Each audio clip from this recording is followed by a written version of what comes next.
Anda merasa memegang kendali atas hidup Anda. Anda yakin bahwa setiap keputusan yang Anda ambil hari ini lahir dari proses Anda berpikir.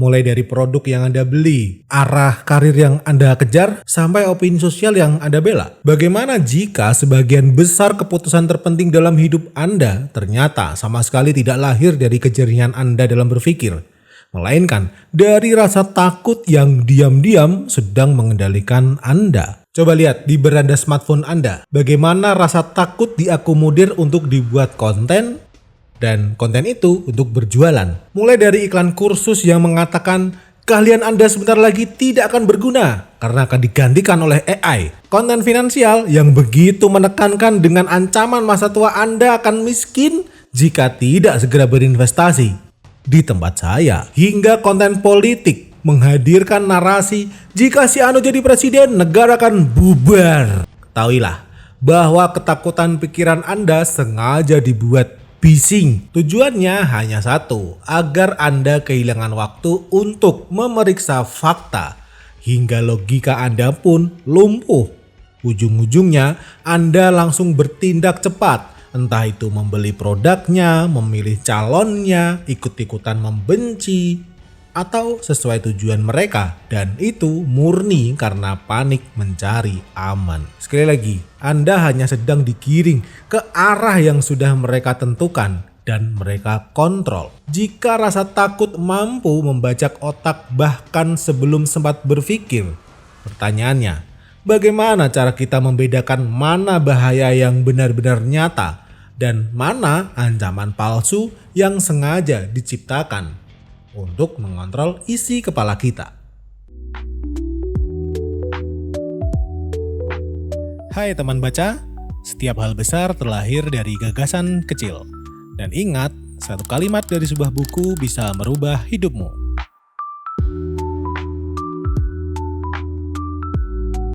Assalamualaikum, hai teman baca, jumpa lagi bersama saya Lingga.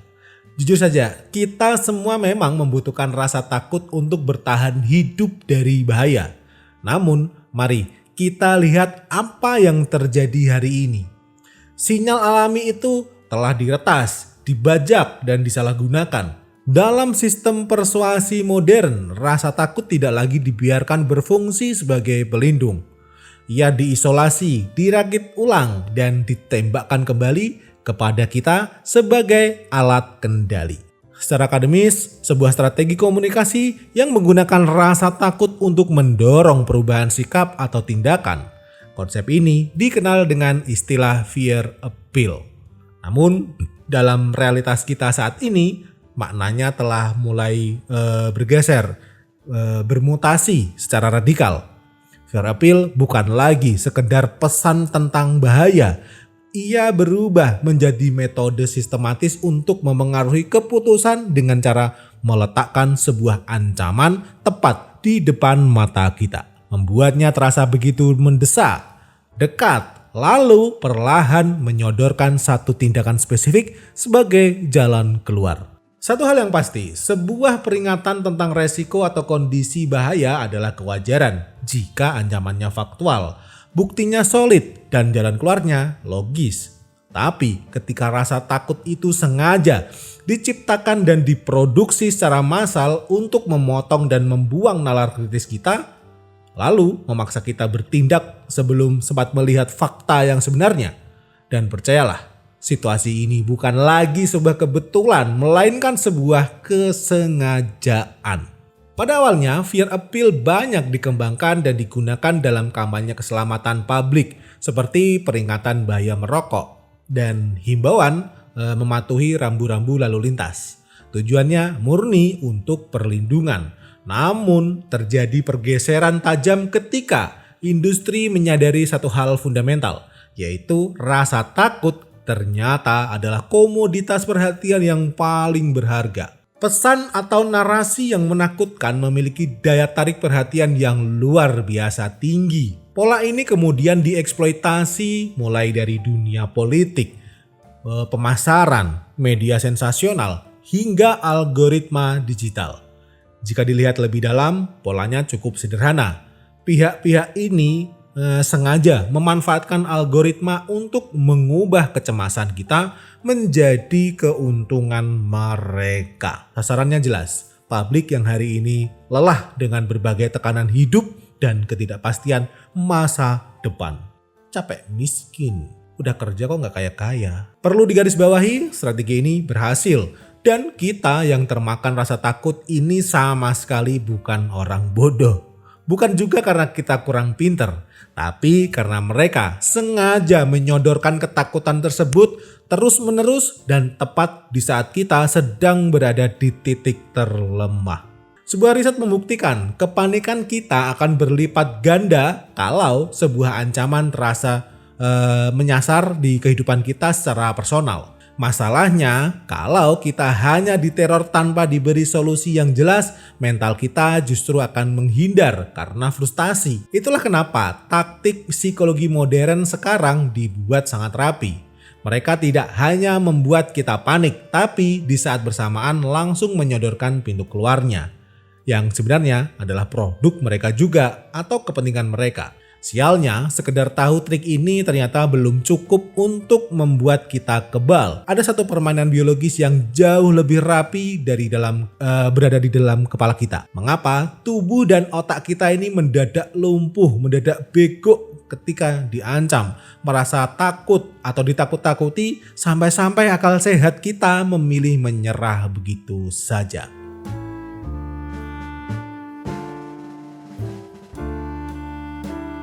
Teman baca sekalian, kita mungkin sadar bahwa sebuah narasi sengaja dirancang agar kita takut, kita panik. Tapi anehnya kita justru dengan sukarela tetap terpancing, tetap patuh, tetap ikut menyebarkannya. Lalu apa sebenarnya yang terjadi dalam kepala kita ketika menerima narasi yang menakut-nakuti tersebut? Dorongan apa yang membuat logika kita mendadak sepasrah itu? Setidaknya ada dua mekanisme yang perlu kita ketahui, yaitu yang pertama adalah cara kerja kelumpuhan logika ketika bahaya dinarasikan berulang kali dan sangat intens hingga terasa sangat dekat dan nyata. Sistem evaluasi di otak kita akan mengalami kelumpuhan sementara. Otak tidak lagi mencari kebenaran, ia hanya meronta-ronta ingin mencari keselamatan. Mekanisme ini beroperasi di atas 3 pilar persepsi.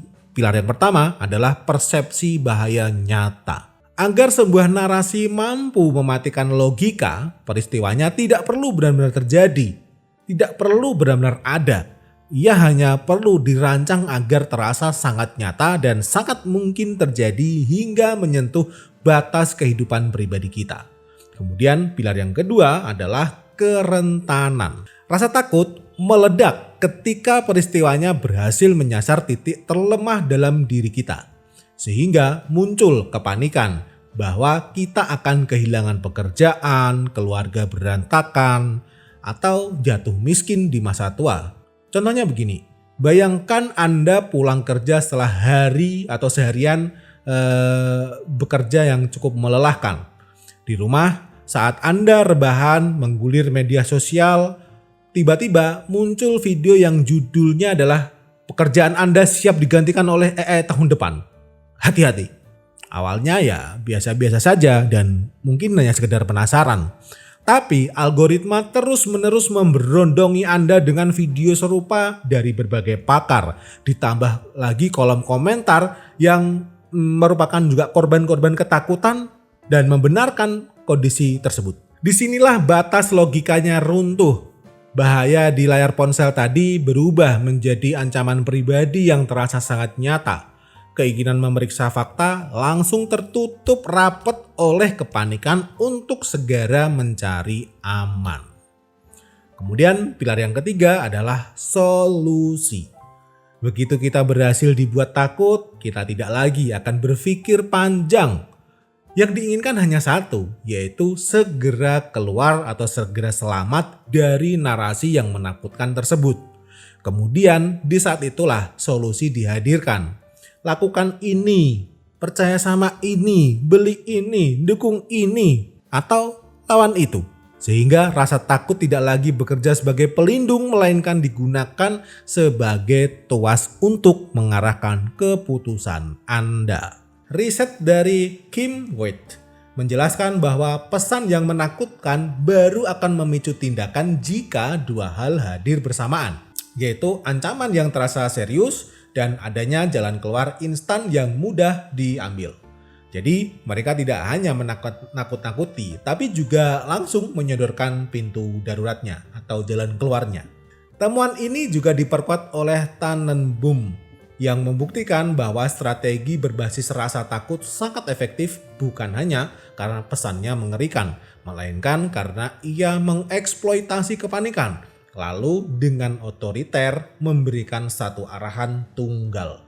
Mereka menyuntikkan rasa terancam, kemudian menjual kepentingan mereka sebagai satu-satunya jalan agar kita selamat. Mekanisme yang kedua adalah kepanikan menjadi komandan. Jika mekanisme ini menimpa jutaan manusia secara serentak setiap hari, kita sebenarnya sedang membangun masyarakat yang terbiasa melihat dunia hanya melalui lensa bahaya.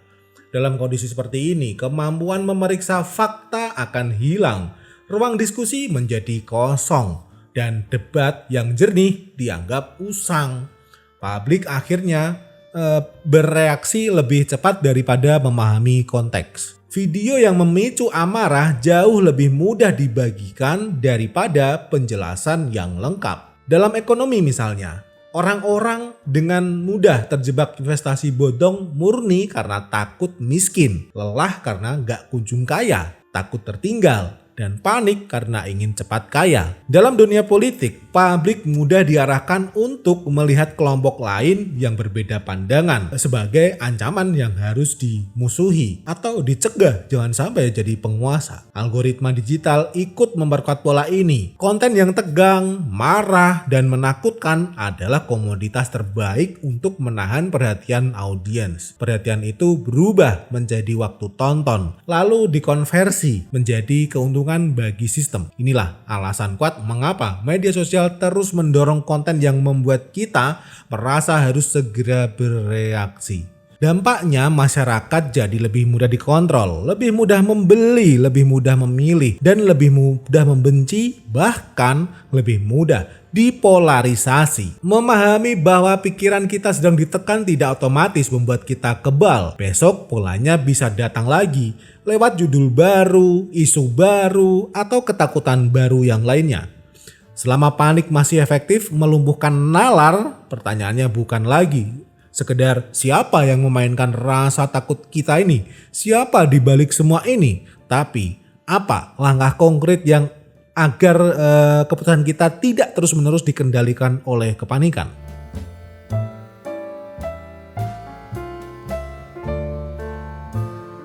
Teman baca sekalian, telah kita ketahui bagaimana isi kepala kita dimanipulasi. Lalu pertanyaannya adalah apa solusinya? Perlu dicatat dulu, menghapus rasa takut sepenuhnya bukanlah hal yang bijak. Karena kita tetap butuh alarm alami untuk bertahan hidup. Tapi yang harus kita ubah adalah cara kita meresponnya. Berikut adalah beberapa langkah taktis yang bisa langsung kita gunakan. Langkah pertama, kita harus memilah dan memilih bahkan menghindari informasi yang memberikan narasi negatif atau menakutkan. Berhati-hatilah menonton video pendek yang melempar ancaman atau menebar ketakutan tanpa memberikan penjelasan yang utuh. Atau mungkin ada penjelasan utuhnya tapi isinya yang menakut-nakuti juga.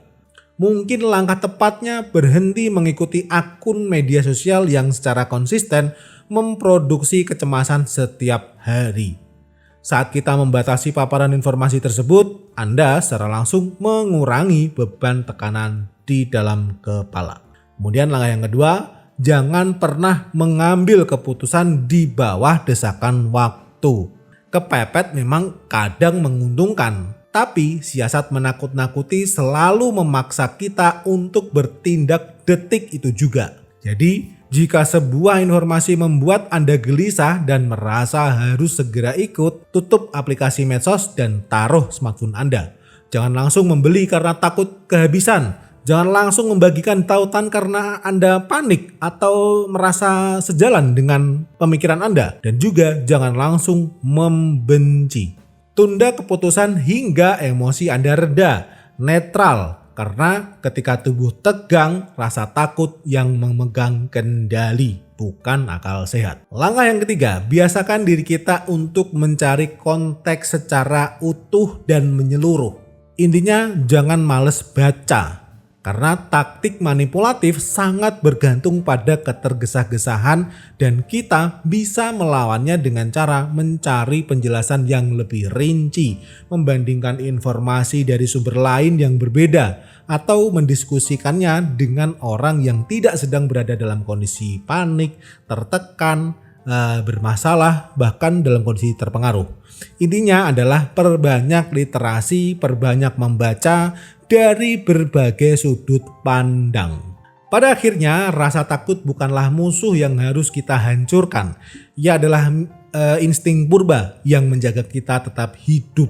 Musuh kita yang sebenarnya adalah ketidakberdayaan kita sendiri, yaitu kebiasaan langsung menyerahkan kondisi pikiran kita setiap kali kecemasan itu datang. Ingatlah bahwa setiap kali kita terburu-buru membeli karena takut tertinggal, memilih karena panik, atau membenci karena merasa terancam, atau mungkin juga membenci karena tidak sepemikiran, kita sedang membiarkan orang lain menyetir hidup kita. Taktik manipulasi psikologis ini hanya punya satu kelemahan, yaitu ia butuh ketergesa-gesaan kita yang muncul dari rasa takut. Begitu kita mengambil jarak, mengambil jeda, mengambil nafas, dan berani mengajukan satu pertanyaan kritis, seluruh siasat menakut-nakuti itu akan kehilangan kekuatannya.